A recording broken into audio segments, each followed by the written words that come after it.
Banyak orang yang tidak faham bahwasanya memberi makan dan minum itu dalam Islam adalah salah satu cara untuk mendapatkan amal jariyah. Jadi banyak orang memikirkan amal jariyah itu hanya membangun bangunan, hanya membagikan Al-Quran sehingga dihafal. Intinya fisikal, bentuk materi saja atau material ya. Lebih ke masjid, lebih ke bangunan, lebih ke jalan, lebih ke sumur gitu kan. Padahal sebenarnya ada hal-hal lain yang bisa menjadi penyebab amal jariyah. Di antaranya makanan dan minuman. Jadi hadis Nabi SAW yang sahih riwayat Imam Ahmad, ini rahasianya di hadis ini. Kata Nabi SAW, "Ma wudi'a ta'amun illa wada'allahu fihi barakah." Tidak ada makanan atau minuman yang dihidangkan untuk orang lain kecuali Allah, atau dihidangkan buat diri sendiri juga masuk sebenarnya, kecuali Allah jadikan bagian dari makanan dan minuman itu berkah. Maksudnya berkah apa? Kata para ulama, dia akan berada di tubuh orang yang mengkonsumsinya selama dia masih hidup. Jadi begini, orang tua kita semua, Bapak Ibu sekalian, orang tua kita seperti saya, orang tua saya misalnya, pada saat saya ceramah di masjid ini, saya mendapatkan pahala karena menyampaikan agama Allah, insya Allah, bila diikuti dengan keikhlasan. Semoga Allah ikhlaskan niat kita. Orang tua saya panen pahala saya. Kenapa Bapak Ibu sekalian? Karena saya tumbuh dari ASI ibu saya, dan saya tumbuh dari nafkah ayah saya. Makanan, minuman yang saya makan selama ini sehingga membantu pertumbuhan badan saya menjadi besar, dan akhirnya saya bisa hidup, maka itu menjadi amal jariyah. Makanya dalam hadis riwayat Imam Muslim, seorang sahabat bertanya, "Ya Rasulullah, ayyul islami khair?" Perbuatan apa dalam Islam yang khair? Khair ini yang baik sekali, pahalanya besar sekali, selain yang wajib, yang sunnah-sunnah aja nih. Nabi SAW tidak mengatakan perbanyaklah sholat sunnah. Kenapa? Sholat sunnah secara individual, puasa sunnah, zikir, ngaji, bukan. Karena orang ini mengatakan khair artinya yang banyak sekali pahalanya, banyak sekali manfaatnya, dan ringan, sunnah. Berarti orang lain bisa merasakan. Apa jawaban Nabi SAW? Tut'imut ta'am wa tusallimu ala man ta'rif wa man lam ta'rif. Engkau memberikan makan dan minum kepada orang yang kau kenal atau kau tidak kenal. Memberi makan umumnya. Dan engkau menyebarkan salam kepada orang muslim yang kau kenal atau kau tidak kenal. Tapi saksi bahasan kita potongan awal hadis ini, di mana Nabi SAW menjadikan amal yang paling baik, besar pahalanya dalam Islam ternyata memberi makan dan minum orang lain. Kok bisa? Bukankah dalam secara akal kita, kalau kita makan dan minum kan habis gitu kan? Ternyata yang dibuang oleh tubuh itu yang tidak dibutuhkan saja. Yang jadi mohon maaf, air seni kita, air kencing dan buang air besar, jadi tinja itu yang tidak dibutuhkan oleh tubuh, tapi yang dibutuhkan diambil, diserat, gitu kan? Dia akan menjadi bagian daripada otot-otot, urat-urat yang memang membutuhkan pembaharuan, atau bahkan menjadi bagian daripada darah di tubuh kita, dan seterusnya. Tubuh kita terdiri dari 75% air. Dan Allah SWT mengatakan dalam Al-Quran, "A'udzubillahi minasyaitonirrajim, wa ja'alna minal ma'i kulli syai' hayy." Kami jadikan dengan air itu segala sesuatu bisa hidup. Dan memang seperti itu. Manusia bisa hidup dalam sebulan tidak makan, tapi manusia nggak bisa hidup kalau sebulan nggak minum. Bukan sebulan, seminggu nggak minum. Makanya para sahabat, beberapa riwayat menyebutkan seperti Abi Dzar radhiyallahu anhu, beliau mengatakan waktu beliau datang ke Mekah untuk mencari tahu berita tentang Nabi SAW, saking khawatirnya kalau beliau mengaku mau cari Nabi, karena semua orang yang datang dari luar Mekah mencari Nabi Muhammad SAW waktu zaman di Mekah itu digebukin atau dipukul. Dia dari suku Kifar, dia khawatir. Maka dia bilang, karena khawatir saya ditahu orang asing, saya juga kalau beli nanti retorika bahasa saya berbeda, maka saya minum air Zam-Zam. dan selama beberapa hari dia tinggal di Mekah itu 2 minggu cari Nabi SAW, 2 minggu minum Zamzam nggak makan apa-apa, dan bisa gitu kan minum air. Beberapa sahabat juga dalam riwayat Bukhari menjelaskan mereka pernah tinggal di Mekah selama sebulan tidak minum kecuali air Zamzam, bisa hidup.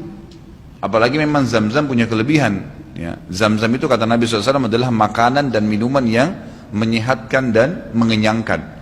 Tapi intinya air gitu kan, intinya air. Fungsi air banyak sekali kan gitu. Tadi kalau kita masuk makanan dan minuman dulu, memberikan makan dan minum dalam Islam ini sangat besar pahalanya, sebagaimana saya jelaskan, dan termasuk amal jariah.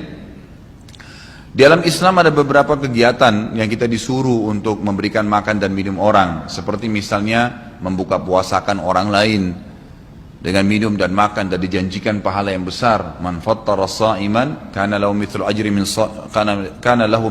sha'imin min ghairi an yanqus min ajri sha'imin syai'a. Siapa yang membuka puasakan orang lain, maka dia akan dapat pahala orang itu tanpa dikurangi sedikit pun dari pahala orang yang buka puasa tadi.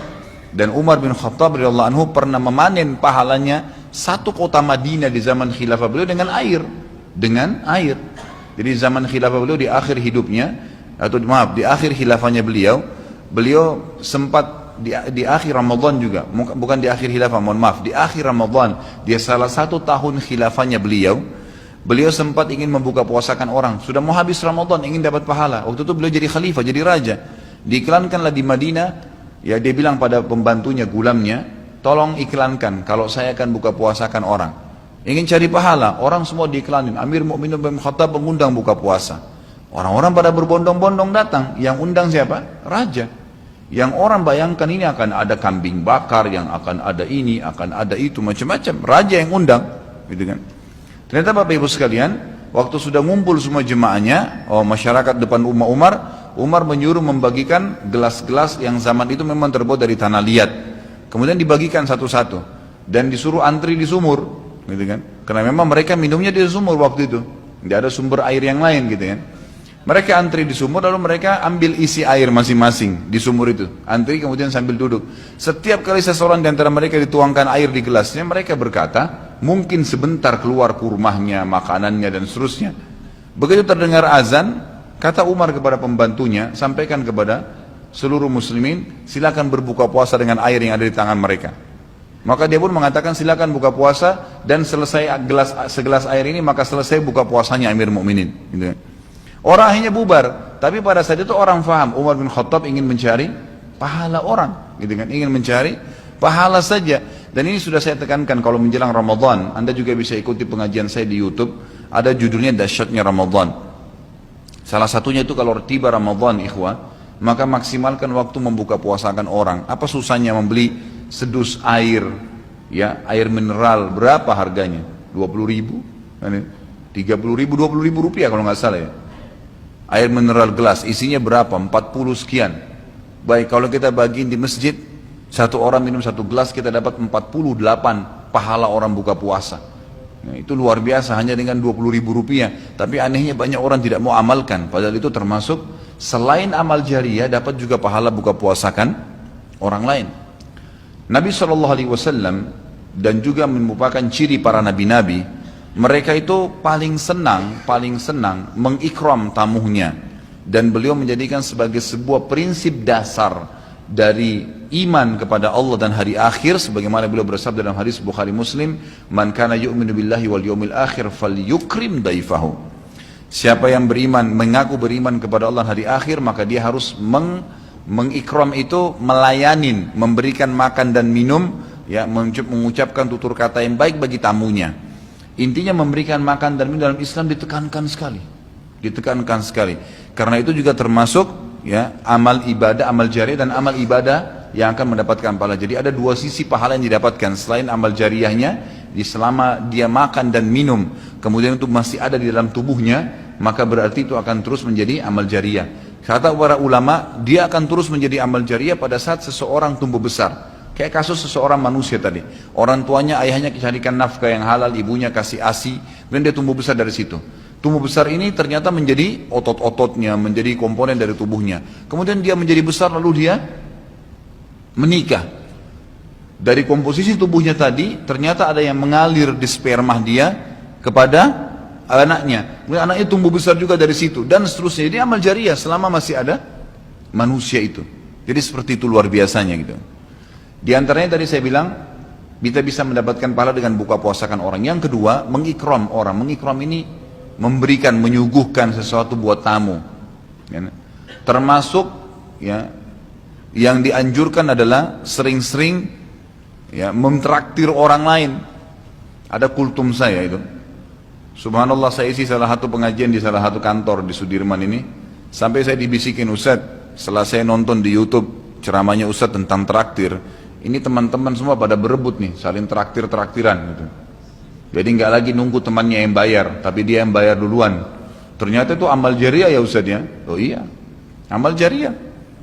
Kan gitu. Memberikan makan orang, bayangkan kalau dia makan dan minum dia kenyang, kemudian ada yang jelas pasti ya, makanan minuman yang dimakan dan diminum itu pasti ada bagian yang akan menjadi komposisi tubuhnya, nggak mungkin semua terbuang.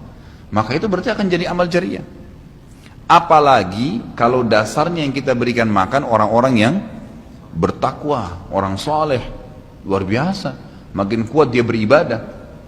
Ciri Nabi Ibrahim alaihissalam, Nabi Ibrahim itu malah luar biasa ikramnya, ya. Dia suka dengan tamu, sampai-sampai kalau dihidangkan makan, cirinya beliau nggak pernah makan sendiri. Pasti habis dihidangkan makan, dibuka pintu rumahnya, siapapun lewat dipanggil makan sama dia. Syekh bin Baz hafizahullah rahimahullah, beliau sudah meninggal. Salah satu muridnya menceritakan, beliau itu punya rumah, ya, rumahnya dia di belakang atau di samping rumahnya itu ada sebuah tempat yang kosong, pakai AC, ya dilapangkan seperti masjid inilah. Setiap hari beliau menyiapkan makan siang dan makan malam untuk 600 orang. Setiap hari. Siang itu untuk 600 orang, malam untuk 600 orang. Jadi 1200 orang yang makan setiap hari. Atau 1200 porsi lah ya. Kalau orang yang sama makan siang dan makan malam. Sampai-sampai beliau bukan mengundang ya, enggak diundang orang. Jadi awal-awalnya saja diiklanin. Jadi kalau sudah tiba waktu makan siang, yang lagi nyapu jalanan mampir, yang lagi lewat mampir, yang muridnya mampir, yang kerabatnya mampir, pokoknya mampir 600 orang. Siang malam, tiap hari sampai belum meninggal. Itu bagaimana mereka mengikramnya. Kadang-kadang kita subhanallah, makanan kita taruh di kulkas sampai rusak, nggak mau dibagi kepada orang. Pelitnya luar biasa. Kalau buahnya lagi berbuah dibungkus, nggak mau dibagi ke orang lain. Padahal sebenarnya rahasia untuk menambah berkah sesuatu benda, rezeki kita, itu diinfakkan dulu. Kata Nabi SAW di dalam hadis Bukhari, Allah SWT berfirman, ya ibna Adam, anfik alaik, wahai anak Adam, infak dulu baru saya infakkan kepadamu. Artinya baru saya berikan, bukakan rezeki itu. Kita kalau mau otomatis ya, spontan, begitu dapat makanan, ada makanan terus langsung dibagi. Dibagi langsung pada saat itu. Nih, bagi sama teman misalnya, atau kita porsinya sebagian, atau kita beli bungkus yang lain. Ini saya beli satu bungkus makanan 10.000. Beli satu bungkus yang lain khusus kasih fakir miskin. Sebagai tanda syukur terhadap makanan tadi itu. Langsung diinfakkan. Itu spontanitas, tidak berhenti rezekinya tuh.